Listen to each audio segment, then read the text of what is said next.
नमस्कार मित्रांनो, माझ्या चॅनलवर तुमचे स्वागत आहे. आमच्या सांगोला तालुक्यामध्ये प्रामुख्याने केला जाणारा व्यवसाय म्हणजे डाळिंब शेती. या डाळिंब पिकाचे वैशिष्ट्य म्हणजे याला पाणी कमी लागते, कमी पाण्यावर केली जाणारी शेती. आणि आमच्या इकडे वातावरण प्रामुख्याने उष्ण कोरडे असल्यामुळे या पिकाला ते वातावरण पोषक आहे. योग्य नियोजन केल्यानंतर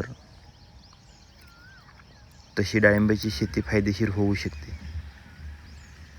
पण प्रामुख्याने या शेतीमध्ये नवीन नवीन रोग आल्यामुळे